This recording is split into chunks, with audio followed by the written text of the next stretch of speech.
Hello दोस्तों, मेरा नाम है प्राची और आप सभी देख रहे हैं सरकारी अध्यापक यूट्यूब चैनल। आप सभी का स्वागत है आज की नए क्लास में। और आज हम डिस्कस करने वाले हैं सीटेट के लिए ईवीएस का अपना पहला मॉक टेस्ट। जी हाँ, आज हमारा जो मॉक टेस्ट है वो होगा मॉक टेस्ट नंबर 1।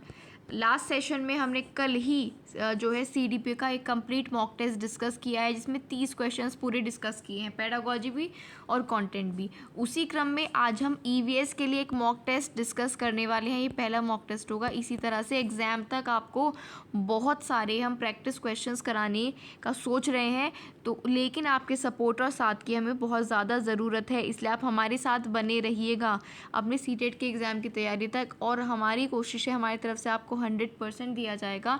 जितने भी ज़्यादा प्रैक्टिस क्वेश्चंस हो सके पॉसिबल वो आपको कराए जाएंगे। ठीक है, पहली बार अगर आप चैनल पर विजिट कर रहे हो तो सब्सक्राइब करके बेल आइकन प्रेस कर लो, जिससे अगर कोई भी वीडियो आती है तो डायरेक्टली आपको उसका नोटिफिकेशन मिल जाए। ठीक है, तो आज का सेशन अब बिना देरी के हम स्टार्ट करते हैं। बहुत सारे प्रैक्टिस सेट्स हमने करवा दिए हैं, प्रीवियस ईयर क्वेश्चन करा दिए हैं, चैनल पर अवेलेबल है। आप जाकर विजिट ज़रूर करना ये सेशन देखने के बाद। और अगर किसी को भी अभी भी नीड है नोट्स की, जो कि एंड टाइम पर पढ़ना चाहता है, तो इस नंबर पर कांटेक्ट कर सकता है। वहाँ पर आपको हैंड रिटन नोट्स अवेलेबल हो जाएंगे सीटेट के लिए। चलिए, तो अब आज का सेशन हम स्टार्ट करते हैं। तो चलिए, आपकी स्क्रीन पर क्वेश्चन आ चुका है और हिंदी इंग्लिश दोनों में, जैसा कि हमेशा रहता है उसी तरह से है।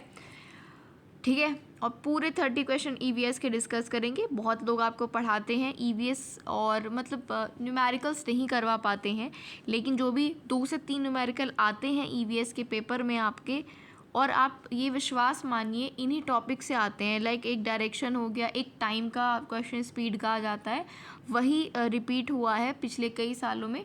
तो वो न्यूमेरिकल्स भी देखेंगे, आपको बिल्कुल क्लियर करवाएंगे। ठीक है, तो चलो बढ़ते हैं पहले क्वेश्चन से। पहला क्वेश्चन है, हाँ एक चीज़ और, साइड में एक पेन भी रख लेना, कॉपी और पेन, जिसमें आप ये लिखते रहो कि आपके कितने सवाल सही हो रहे हैं, कितने गलत, क्योंकि ये एक मॉक टेस्ट है। और 30 क्वेश्चन कंप्लीट होने के बाद आपको कमेंट बॉक्स में लिखना है कि आपके आउट ऑफ 30 कितने क्वेश्चंस करेक्ट हुए हैं। पढ़ते हैं, अब कोई बातचीत नहीं होगी, सीधा होगा सवाल और जवाब का सेशन। पहला आपसे कहता है, निम्नलिखित में से कौन सा एक भारत का संघ शासित प्रदेश नहीं है। संघ शासित जिसको हम बोलते हैं यूनियन टेरिटरी, इनमें से कौन सी यूटी नहीं है। लद्दाख, जम्मू कश्मीर, मणिपुर और चंडीगढ़, इनमें से कौन सा जो है आपका यूटी नहीं है, यानी कि संघ शासित प्रदेश नहीं है। तो 61 का क्या आंसर होगा, देखिएगा, लद्दाख, जम्मू कश्मीर और चंडीगढ़ ये क्या है, यूनियन टेरिटरीज़ हैं, यूटीज़ हैं। लेकिन जो मणिपुर है वो यूटी नहीं, वो सिंपल एक स्टेट है। लेकिन अब ये क्योंकि चर्चा में भी है इन दिनों, मणिपुर बहुत ज़्यादा न्यूज़ में है, क्वेश्चन इंपॉर्टेंट है, याद रखिएगा। मणिपुर क्या है, एक सिंपल स्टेट है। बढ़ते हैं नेक्स्ट क्वेश्चन नंबर 62 पर। कमेंट बॉक्स में करके कमेंट को ये भी बताना है मणिपुर की कैपिटल क्या है। What is the capital of Manipur, comment करके बताना वीडियो के एंड में। कौन से कच्चे तेल के उत्पादक हैं। कच्चा तेल का उत्पादन प्रोडक्शन जो है इनमें से कहाँ पर होता है। बॉम्बे हाई और Paschim Bangal, Assam and Orissa, Gujarat and Tamil Nadu, Bihar and Bombay high. देखो ईवीएस में आपसे ना ये पूरा जीएस पूछ लेता है, हिस्ट्री ज्योग्राफी सब चीज़ें पूछ लेता है, तो बहुत ब्रॉड हो जाती है ईवीएस पढ़ने के लिए, नो डाउट। पर कोशिश करेंगे जितने ज़्यादा क्वेश्चन हम प्रैक्टिस कर पाएँ। कच्चे तेल के जो उत्पादक हैं इनमें से वो हैं गुजरात और तमिलनाडु, याद रखिएगा। 62 का थर्ड ऑप्शन जो होगा आपका सही आंसर होगा। कच्चे तेल के उत्पादक कौन है इनमें से, गुजरात और तमिलनाडु, याद रखना, गुजरात और तमिलनाडु में कच्चे तेल का प्रोडक्शन किया जाता है। नेक्स्ट क्वेश्चन,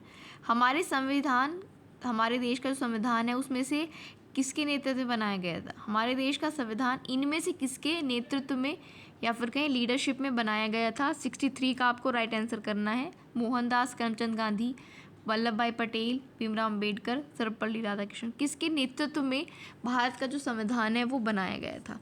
तो हम अभी सभी इस बात से वाकिफ़ हैं, डॉक्टर भीमराव अम्बेडकर जी, इनके नेतृत्व में जो है देश का संविधान बनाया गया था, बाबा अम्बेडकर के नेतृत्व में। याद रखना 63 का थर्ड ऑप्शन करेक्ट है। बढ़ते हैं नेक्स्ट क्वेश्चन नंबर 64 पर। पौधों के लिए किए जाने वाले नीचे दिए गए कार्यों पर विचार करो। पहला है पौधे को सहारा देना, ठीक है, और ह्यूमस प्रदान करना, इनमें से पता है ये 4 जो आपको पॉइंट्स दिए हैं इनमें से आपको बताना है कि इनमें से जड़ों का कार्य कौन सा है। पौधों को सहारा देना, ह्यूमस देना, ह्यूमिडिटी, भोजन संचित या भंडारित करना, पानी और खनिजों को अवशोषित करना। तो जड़ का क्या काम है, इनमें से 64 का आपको सही जवाब देना है। तो देखो सही जवाब है ऑप्शन नंबर 4 ए, सी और डी। पौधे को सहारा देती है जड़ें, भोजन का संचयन करती हैं, भंडारण करती हैं जड़ें, और पानी और खनिजों को अवशोषित भी करती। ह्यूमस नहीं देती, इस बी वाला गलत है। ठीक है, क्लियर है ये क्वेश्चन भी। बढ़ते हैं अब नेक्स्ट क्वेश्चन नंबर 65 पर। कोशिश है कम से कम समय में आपको सारे क्वेश्चंस कवर करा दिए जाएं। पहला है क्वेश्चन नेक्स्ट है, पोचमपल्ली भारत के दक्षिणी राज्य का एक कस्बा है जो सुंदरता के से डिज़ाइन की गई चमकदार रंगों की पोचमपल्ली साड़ियों और विशेष रंग की बुनाई जिसे पोचमपल्ली कहते हैं उसके लिए प्रसिद्ध है। ये कस्बा कौन से राज्य का भाग है, यानी पोचमपल्ली कहाँ पर है, जो कि फेमस है साड़ियों के लिए, विशेष प्रकार की बुनाई के लिए। तो पोचमपल्ली सीधा सीधा आपको जवाब देना है कहाँ पर सिचुएटेड है।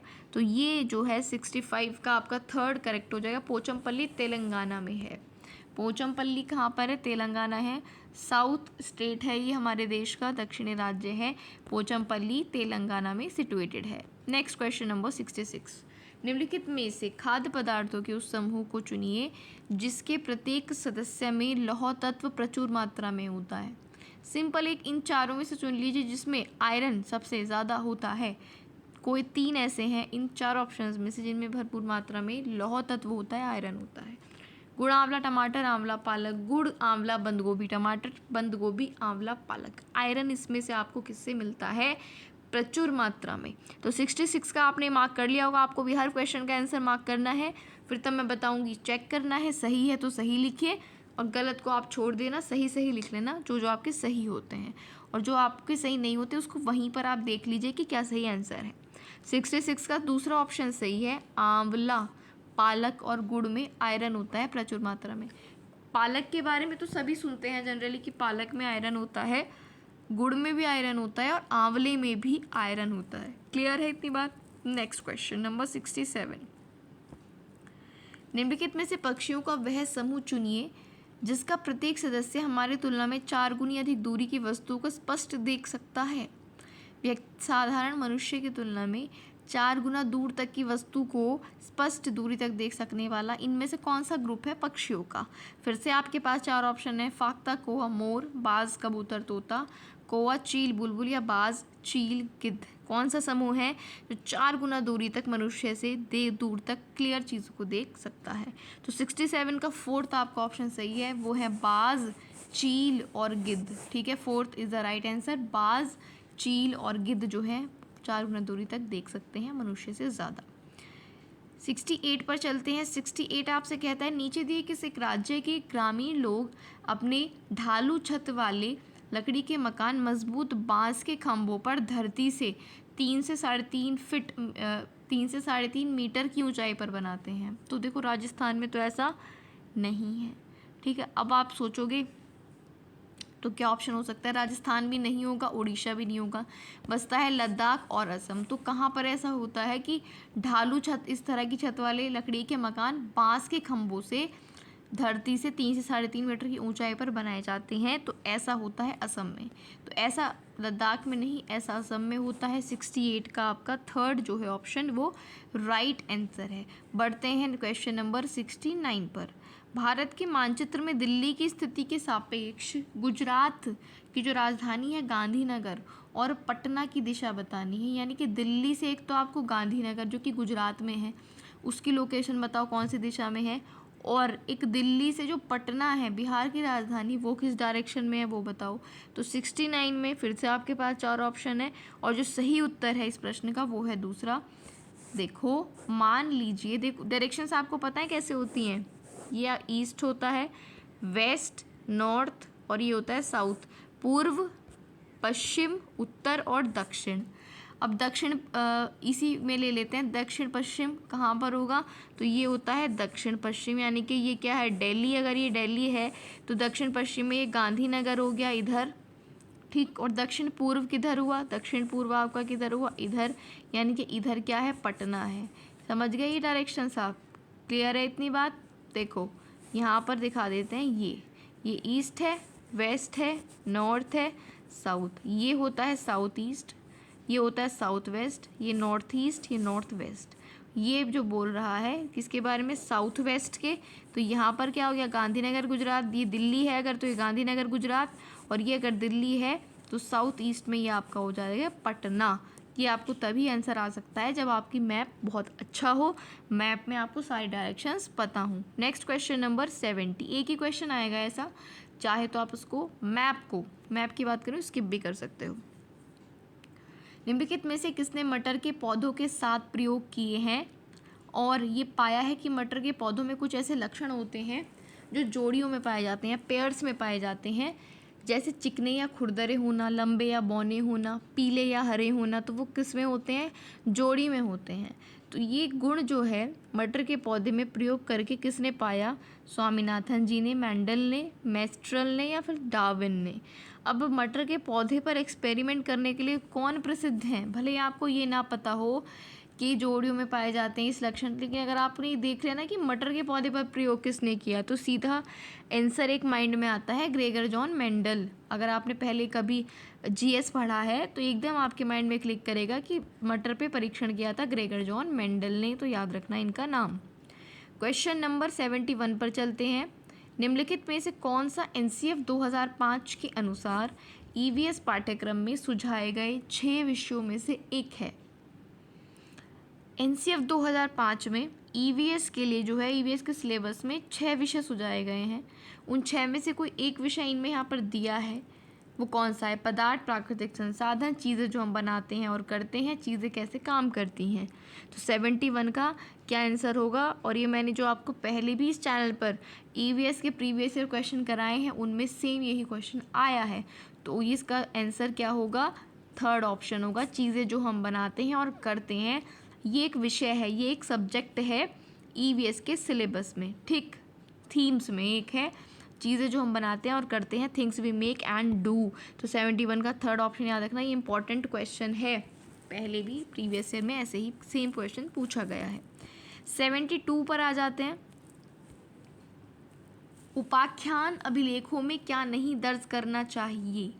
जो एनेक्डोटल रिकॉर्ड्स होते हैं, एनेक्डोटल रिकॉर्ड्स में क्या नहीं दर्ज करना चाहिए? मुख्य रूप से समस्याग्रस्त स्थितियों की पहचान करना, दूसरा है निर्णय वाले कथनों को लिखना, मजबूतियों कमजोरियों की पहचान करना, या फिर बच्चे की रुचियों और संबंधों आदि की पहचान करना। क्या नहीं लिखना चाहिए हमें एनेक्डोटल रिकॉर्ड्स में? तो 72 का पहला ऑप्शन आपका करेक्ट है, ए और बी नहीं लिखते उसमें। मुख्य रूप से समस्याग्रस्त स्थितियों की पहचान करके उसमें एनेक्डोटल रिकॉर्ड्स में नहीं लिखते, निर्णय वाले कथनों को भी नहीं लिखते, जबकि मजबूतियों और कमजोरियों की पहचान करके लिखते हैं, ठीक है, थर्ड वाला। और फोर्थ, बच्चे की रुचि और संबंधों आदि की पहचान करने के लिए एनेक्डोटल रिकॉर्ड्स में हम लिखते हैं।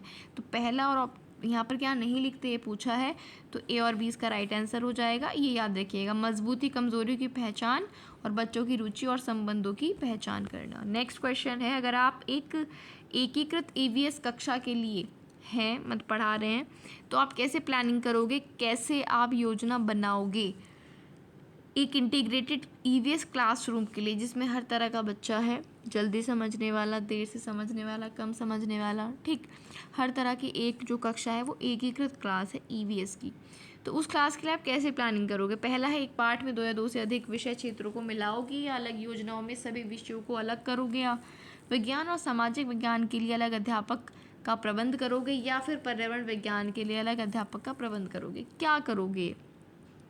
ठीक है, तो एक ईवीएस की एकीकृत कक्षा में आप एक पाठ में 2 या 2 से अधिक विषय क्षेत्रों को मिलाएंगे, सब्जेक्ट के एरिया को, ठीक है, एक लेसन में 2 से ज़्यादा सब्जेक्ट्स एरिया को आप मिला सकते हैं। बढ़ते हैं क्वेश्चन नंबर 74 पर। पुनीत ने अपनी कक्षा 5 के शिक्षार्थियों को मानव शरीर की एक रूपरेखा दी और उन्हें भोजन विषय पढ़ाने से पहले पाचन तंत्र को बनाने को कहा। पुनीत क्या चाहता है? पुनीत के पास कक्षा 5 के विद्यार्थी हैं और पुनीत ने उनको मानव शरीर की एक रूपरेखा दे दी और उन्हें भोजन विषय पढ़ाने से पहले पाचन तंत्र बनाने, पूरा शरीर की एक रूपरेखा दे दी और भोजन विषय उनको पढ़ाना है, लेकिन पढ़ाने से पहले बच्चों से बोला कि पाचन तंत्र को बनाइए। तो पुनीत क्या चाहता है? क्या वो परीक्षण करना चाहता है कि शिक्षार्थी नामांकित तारीख बना सकता है क्या, या फिर पाचन से संबंधित शिक्षार्थियों के विचारों को प्राप्त करना चाहता है, या अच्छे ड्राइंग कौशल वाले शिक्षार्थियों की पहचान करना चाहता है, या फिर पाचन की प्रक्रिया पर शिक्षार्थियों का मूल्यांकन करना चाहता है? तो क्या चाहता है जो उनका टीचर है जिसने ये प्रोसेस किया है? तो 74 का जो आपका सही उत्तर है वो है दूसरा ऑप्शन, पाचन से संबंधित शिक्षार्थियों के विचारों को वो प्राप्त करना चाहता है कि वो चित्र को देखकर क्या समझ पा रहे हैं, वो उनका पॉइंट ऑफ व्यू लेना चाहता है, उसी से कनेक्ट करके वो उन्हें चीज़ों को आगे समझाएगा। ठीक है, बढ़ते हैं नेक्स्ट क्वेश्चन नंबर 75 पर। निम्नलिखित में से क्या रचनात्मक आकलन के संबंध में सही नहीं है? फॉर्मेटिव असेसमेंट जो होता है उसके बारे में क्या सही नहीं है? अब 4 पॉइंट है, इसका मतलब एक तो सही नहीं है, बाकी के 3 सही होंगे, तो उनको भी हम पढ़ेंगे। तो जो सही नहीं है वो कौन सा है ये आपको बताना है।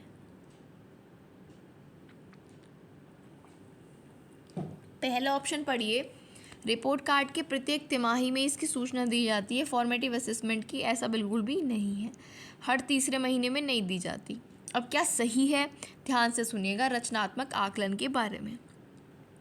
अधिगम को सुदृढ़ बनाने के लिए ये अध्यापक को समय पर कार्रवाई करने में मदद करता है। इसको छात्रों की प्रगति की निगरानी करना बोल सकते हैं, और बच्चे के सीखने की कोई भी जानकारी रचनात्मक आकलन में मदद कर सकती है। पढ़ें क्वेश्चन नंबर 76 पर। चलिए 76 आपसे कहता है, स्मिता अपने शिक्षार्थियों को कार्य से संबंधित लैंगिक विषमता और रूढ़िवादी छवियों के प्रति संवेदनशील करना चाहती है। ठीक है, और स्मिता को निम्नलिखित में से अपनी कक्षा में क्या करना चाहिए? स्मिता अपने बच्चों को, जो उसकी शिक्षार्थी हैं, उनको जेंडर डिस्पैरिटी विषमता, ठीक है, जेंडर विभिन्नता और स्टीरियोटाइप्स जो रूढ़िवादिता है जेंडर से रिलेटेड, उनके बारे में बच्चों को अवेयर करना चाहती है। तो उसको अपनी कक्षा में क्या करना चाहिए? रूढ़िवादी मॉडल को छात्रों को प्रस्तुत करें, विभिन्न प्रकार के कार्यों के फ्लैश कार्ड दिखाए, केवल लड़कों से प्रतिदिन कक्षा को साफ करने को कहे, या फिर एक छात्र की माँ को कक्षा में आमंत्रित करे जो ऑटो चालक है। बताइए क्या बेस्ट ऑप्शन होगा? तो देखिए, किसी भी चीज़ को सिखाने के लिए बेस्ट होता है उसका एग्जाम्पल, और अगर आप प्रैक्टिकल करके बता दें तो that will be very very best. तो 76 का 4th ऑप्शन करेक्ट होगा। जब आप छात्रों को दिखाओगे ना कि किसी बच्चे की जो माँ है वो ऑटो चलाती है, तो सब खुद बच्चे समझ जाएंगे कि ऑटो सिर्फ आदमी ही नहीं चलाते, ठीक है, या सबके पापा ही ऑटो नहीं चलाते, किसी के भी माँ भी चला सकती है। तो इसलिए सबसे बेस्ट तरीका बच्चों को समझाने का यही होगा। क्वेश्चन नंबर 77, कक्षा 5 के समय आमतौर पर अपना दिया हुआ कक्षा का कार्य नहीं करते। ठीक है, और मुद्दे को हल करने का सबसे अच्छा उपाय, समय नहीं बच्चे का नाम है, ठीक है, कोई बच्चा है 5th क्लास में, वो आमतौर पर अपना दिया हुआ कक्षा कार्य या होमवर्क नहीं करता है। इसको क्या, किस तरह से इसको हल किया जा सकता है इस समस्या को? पहला है उसकी कठिनाई का पता लगाने और उसके अनुसार कक्षा कार्य को समायोजित करने के लिए उससे बात करें, या फिर किसी दूसरे बच्चे को उसकी कक्षा कार्य को पूरा करने में मदद करें। माता पिता से बात करें, उन्हें सलाह दें, या उसे वैकल्पिक और आसान गृह कार्य दें। तो 77 का सही ऑप्शन क्या होगा? पहला वाला, उसकी कठिनाई का पता लगाएं, क्या दिक्कत है, क्यों कार्य नहीं करता है, और उससे बातचीत करें। नेक्स्ट क्वेश्चन नंबर 78, मुस्कान ने परिवहन में डीजल वाहनों का उपयोग निषिद्ध होना चाहिए विषय पर एक वाद विवाद का आयोजन किया। क्या मुद्दा था? परिवहन में, ट्रैवलिंग में जो हम यूज़ करते हैं, ट्रांसपोर्टेशन में डीजल के वाहनों का उपयोग नहीं होना चाहिए, ये विषय था। इस पर वाद विवाद होना था, जिसको डिबेट कहते हैं। मुस्कान के द्वारा इस विषय पर कक्षा में वाद विवाद के आयोजन का उद्देश्य क्या है? पहला है, वह पूरी तरह से परिवहन में डीजल वाहनों पर प्रतिबंध लगाने की आवश्यकता पर छात्रों को संवेदनशील बनाना चाहती है। दूसरा है, ये छात्रों के विचारों को जानना और उन्हें सही करने में मदद करेगा। वो आधुनिक वाहनों के उपयोग के लाभों पर बच्चों को संवेदनशील बनाना चाहती है, या फिर वो इस मुद्दे पर छात्रों को कई दृष्टिकोणों की सराहना करने में मदद करता है। बताओ सबसे बेस्ट। देखो, आपको ये नहीं है कि चारों ऑप्शंस गलत है, हो भी सकता है गलत हो भी सकता है चारों सही हो। आपको क्या करना है? बेस्ट ऑप्शन चूज़ करना है, और इसमें बेस्ट ऑप्शन है ऑप्शन नंबर 4th, सही आंसर होगा। वो इस मुद्दे पर छात्रों के कई दृष्टिकोण सुनना चाहती है, ठीक है, जिससे बच्चे सोचें, क्रिटिकल थिंकिंग करें, ठीक है, डाइवर्सली सोचें, बच्चों में थिंकिंग में डाइवर्सिटी हो, इसीलिए वाद विवाद का उसने आयोजन किया है इस मुद्दे पर। क्लियर है? बढ़े नेक्स्ट क्वेश्चन पर। ईवीएस में मानचित्रण कौशल क्या करता है? मैपिंग स्किल्स ईवीएस में क्या हेल्प करता है? पहला है लैंडस्केप खींचने के कौशल को विकसित करता है, पूर्वानुमान और गणना के कौशल को विकसित करता है, रिकॉर्डिंग कौशल को विकसित किया, फिर स्थानों की सापेक्ष स्थिति की समझ को विकसित करता है। तो भाई सीधी सी बात है, कोई भी मैप क्या करता है, हमें किसी पर्टिकुलर प्लेस या स्थान की जो स्थिति है उसकी समझ को बताता है, उसको विकसित करता है। तो फोर्थ ऑप्शन आपका जो है वो राइट आंसर इसका हो जाएगा। नेक्स्ट क्वेश्चन है क्वेश्चन नंबर 80। ईवीएस की एकीकृत प्रकृति सहायक है। ईवीएस का एक नेचर जो है इंटीग्रेटेड होना, सबको साथ में लेके चलना। तो ये किस में हेल्प करता है? अगर आप लोगों को वीडियो अच्छी लग रही है तो आप लाइक करते हुए ज़रूर चलिएगा। बताओ ईवीएस की एकीकृत प्रकृति किस में हेल्प करती है? पहला है पाठ्यचर्या के भार को कम करने और विशिष्ट प्रकरणों को पेश करने में, पाठ्यचर्या के भार को कम करने और शिक्षार्थियों को सार्थकतापूर्वक सिखाने में, या शिक्षार्थी केंद्रित उपागम का पालन करने और संकल्पनाओं की अधिक संख्या का परिचय देने में, दी गई सूचनाओं और विवरणों से सीखने में। तो ईवीएस की एकीकृत प्रकृति किस में हेल्पफुल है? 80 का आपको आंसर करना है। दूसरा ऑप्शन इसका राइट आंसर है पाठ्यचर्या के भार को कम करने और शिक्षार्थियों को सार्थक रूप से सीखने में, मीनिंगफुली बच्चे चीज़ों को सीखें और पाठ्यचर्या का भार भी क्या हो, ऑफ कोर्स कम हो। तो दूसरा इसका जो है सही उत्तर है। बढ़ते हैं क्वेश्चन नंबर 81 पर। निम्नलिखित में से क्या ईवीएस में आकलन का व्यापक संकेतक नहीं है? सहयोग, न्याय के प्रति सरोकार, समानता के प्रति सरोकार, अवधारणा, मानचित्रण। क्या ईवीएस के असेसमेंट में, आकलन में एक व्यापक संकेतक या इंडिकेटर नहीं होगा इनमें से? तो देखो कॉन्सेप्ट मैपिंग यहाँ पर इंडिकेटर नहीं होगा, जबकि सहयोग, कोऑपरेशन और न्याय के प्रति सरोकार, समानता के प्रति सरोकार, ये सब आकलन का संकेतक यानी कि इंडिकेटर होंगे। अवधारणा, मानचित्रण नहीं होगा। Next question number 82। कुछ हजार साल पहले भारत में तालाबों के निर्माण के अल-बरूनी के अवलोकन के आधार पर कक्षा 5 के ईवीएस की पाठ्य पुस्तक में एक अनुच्छेद है, एक पैराग्राफ है। इस अनुच्छेद को शामिल करने का क्या उद्देश्य हो सकता है? अल-बरूनी ने भारत के जो तालाब थे उनके निर्माण में जो चीज़ें करी, तो उसके अवलोकन पर आधारित एक क्या है, पैराग्राफ है। कक्षा 5 के ईवीएस के चैप्टर में क्यों शामिल किया गया है उसको, उस अनुच्छेद को? पहला है ये इतिहास की स्रोतों की पहचान करने में शिक्षार्थियों की हेल्प करता है। दूसरा ये शिक्षार्थियों को उनके अवलोकनों की रिकॉर्डिंग में सुधार करने में मदद करता है। तीसरा है ये शिक्षार्थियों को कुछ हजार साल पहले भारत में मौजूद टेक्निक की सराहना करने में मदद करता है। या फिर ये शिक्षार्थियों को इतिहास में साक्ष्य की भूमिका की सराहना करने में मदद करता है। तो कौन सा ऑप्शन जो है इसका सही उत्तर होगा 82 का? तो इसका सही जवाब है दूसरा ऑप्शन, ए, सी और डी सही है। ए भी सही है, सी भी और डी भी। ये शिक्षार्थियों को उनके अवलोकनों की रिकॉर्डिंग में सुधार की मदद नहीं करेगा, स्रोतों की पहचान करने में करेगा, पहले क्या टेक्निक यूज़ करी जाती थी उनकी और पहले क्या साक्ष्य थे उसकी सराहना करने में भी मदद करता है। बढ़ते हैं अगले क्वेश्चन नंबर 83 पर। अपनी कक्षा में 50 से अधिक छात्रों के साथ वाणी उन्हें एक ऐसी गतिविधि में जोड़ना चाहती है जिसमें सीखने को बढ़ाने के लिए अधिकतम संख्या में इंद्रियां शामिल हों, हमारे सेंसेस शामिल हों। सेंसेस क्या होते हैं? जैसे हमारी आँखें, हमारे कान, हमारी नाक, ठीक है। तो वो इन चीज़ों का यूज़ करके जितने ज़्यादा हमारी सेंसेस यूज़ हों, एक ऐसी एक्टिविटी करना चाहती है और बच्चे हैं कक्षा में 50 से ज़्यादा। तो कौन सी बेस्ट एक्टिविटी होगी जिसमें बच्चों के सेंसेस सबसे ज़्यादा यूज़ हो पाएँ? पहला है कौशलों के प्रदर्शन के लिए समुदाय से संदर्भ व्यक्तियों को आमंत्रित करें। दूसरा, समूह चर्चा को प्रोत्साहित करें। उचित एवी साधन है उनके लिए स्मार्ट कक्ष का यूज़ करें, ऑडियो विजुअल मटेरियल का। और चौथा है नज़दीक के स्थान के लिए क्षेत्र भ्रमण आयोजित करें। तो सबसे ज़्यादा सेंसेस कहाँ पर वो अपने यूज़ करेंगे? जहाँ वो कुछ देखेंगे, कुछ सुनेंगे, कुछ स्मेल भी करेंगे, ठीक है। हर चीज़ वहाँ पर जो है यूज़ उनकी होगी। तो 83 का फोर्थ ऑप्शन करेक्ट है। जब आप भ्रमण पर जाओगे तो आप हर चीज़ ऑब्जर्व करोगे बहुत अच्छे से, ठीक है, देखोगे। जिसको इंटरेस्ट नहीं होता वो भी कई बार देख लेता है यार ये चीज़ क्या है ना, तो भ्रमण के लिए ले जाओगे, ये बेस्ट तरीका है जब ज़्यादा बच्चे हों उनको सिखाने का।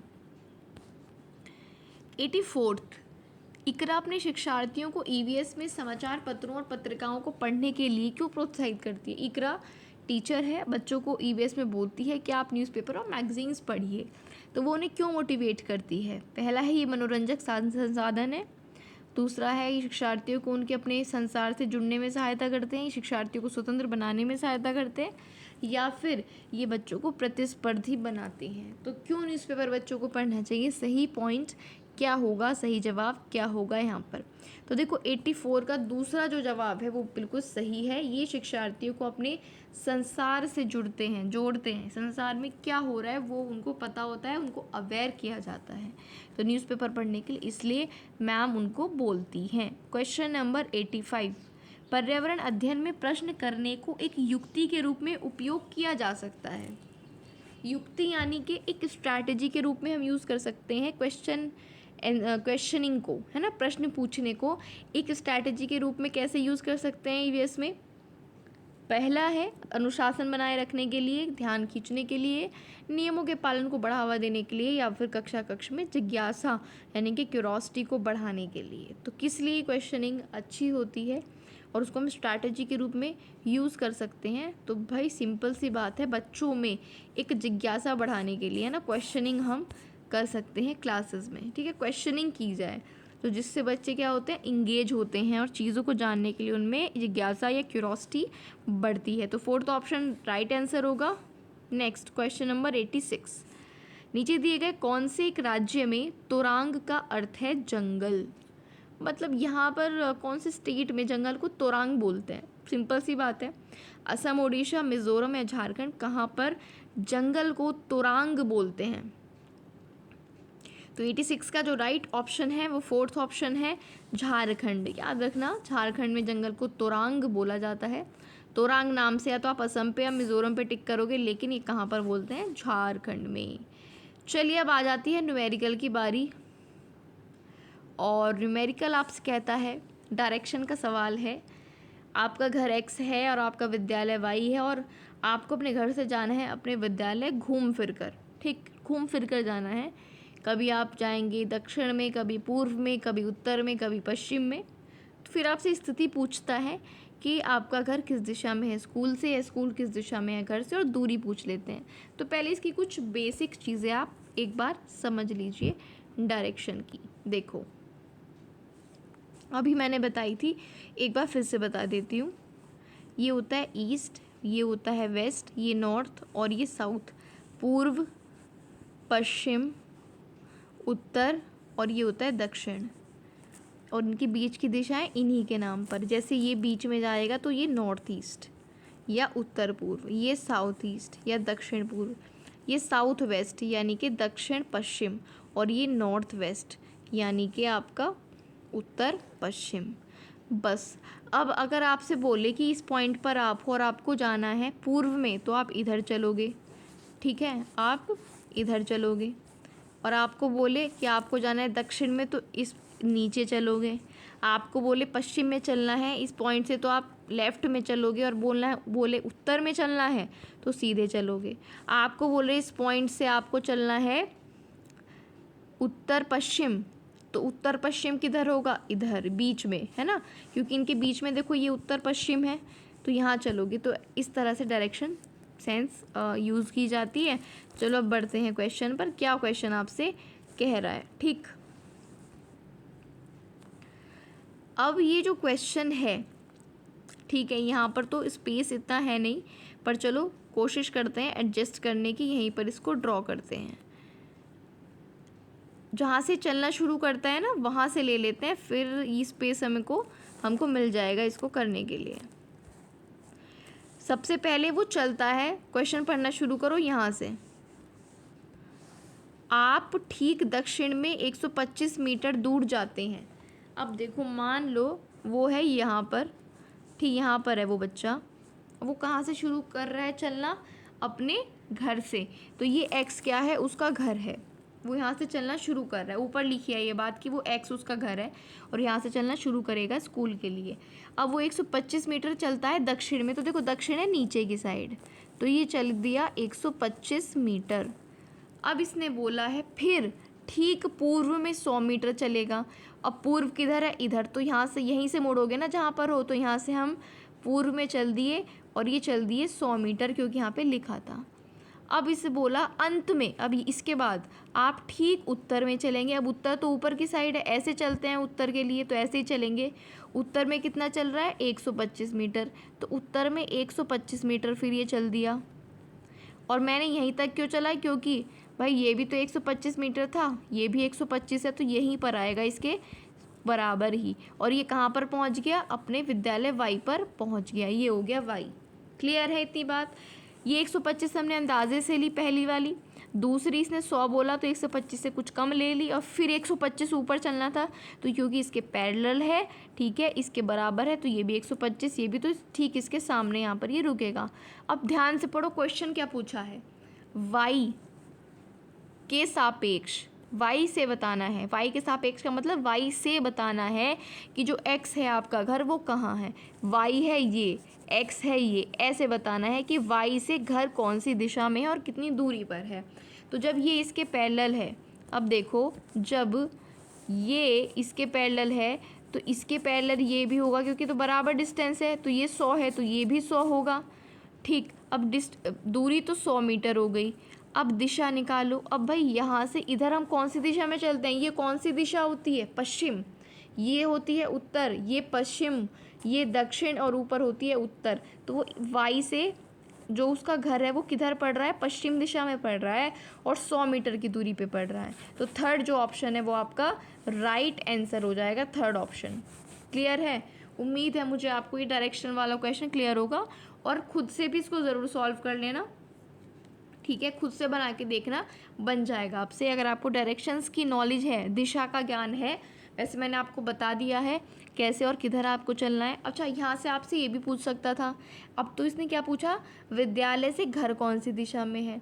आपसे ये भी पूछ सकता था घर से विद्यालय, अब घर से विद्यालय पूछता तो उल्टा हो जाता, फिर आपको ऐसे बताना पड़ता, दूरी तो 100 ही रहती, लेकिन अब घर से विद्यालय कौन सी डायरेक्शन में है, वो तो उत्तर में है, सॉरी वो पूर्व में है, तो घर से विद्यालय पूर्व में हो जाता 100 मीटर, लेकिन पूछा है विद्यालय से घर, तो वो है तो 100 मीटर ही, लेकिन दक्षिण दिशा में है।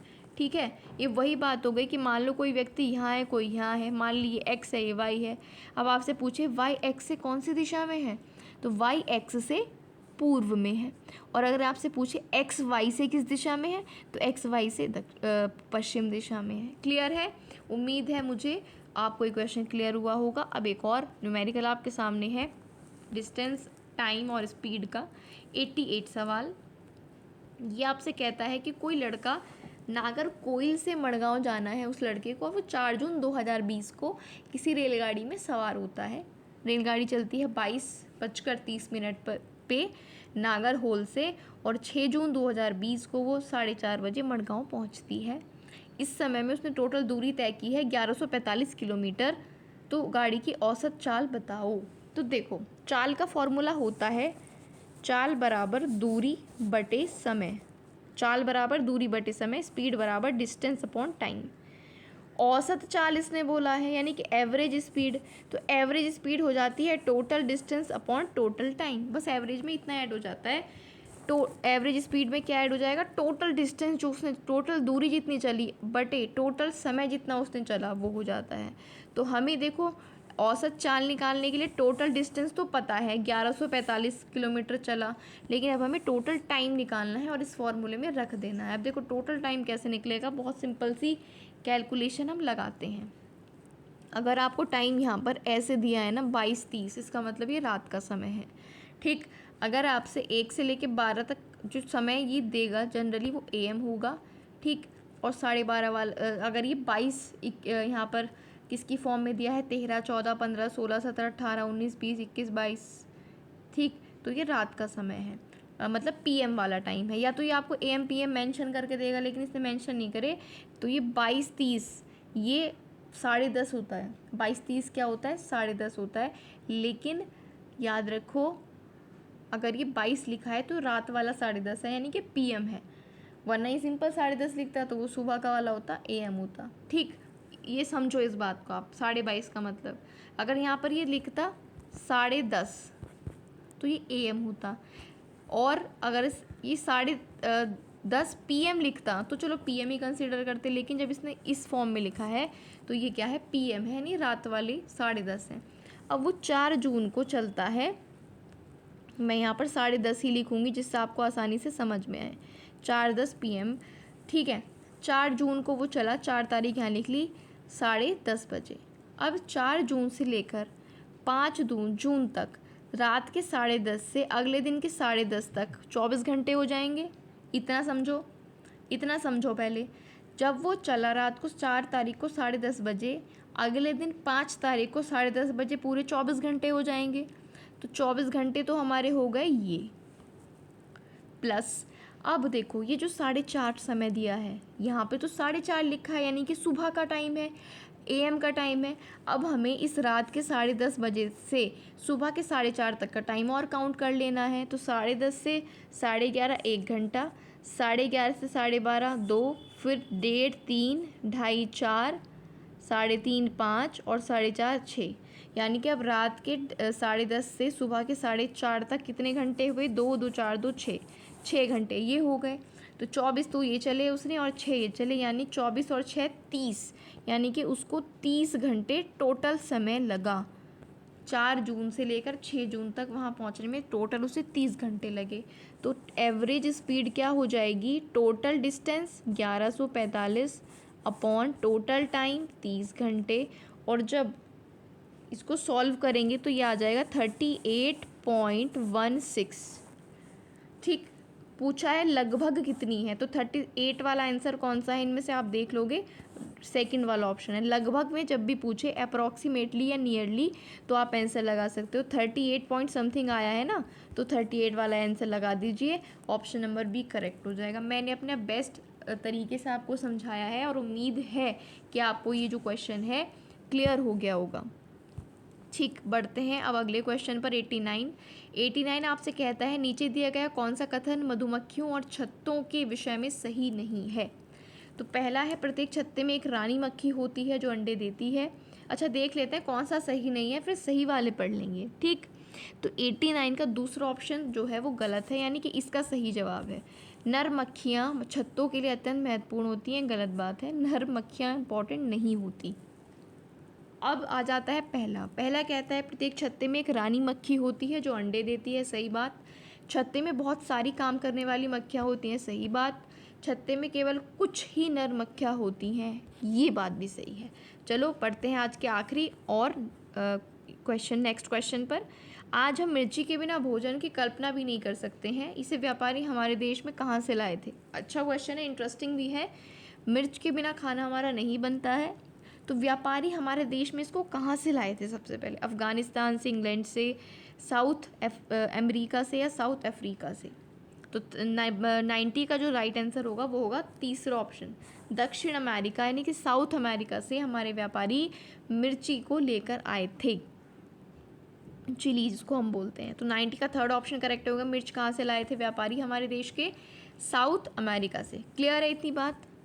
तो यहाँ पर हमारे जो सीटेट EVS का हमने पहला मॉक टेस्ट किया है ना EVS का, उसके 30 सवाल समाप्त होते हैं। कमेंट करके बता देना आउट ऑफ 30 कितने क्वेश्चन आपके सही हुए हैं। न्यूमेरिकल को समझाने में थोड़ा टाइम लग गया है, ठीक है, पर आपको मैं क्लियर करवाना चाहती थी, इसे थोड़ा ज़्यादा टाइम दिया। लेकिन कमेंट करके बताना 30 से कितने में क्वेश्चन आपके सही हुए हैं। नोट्स अगर आपको परचेज़ करने हैं, नंबर आपके सामने है, आप कांटेक्ट कर सकते हो।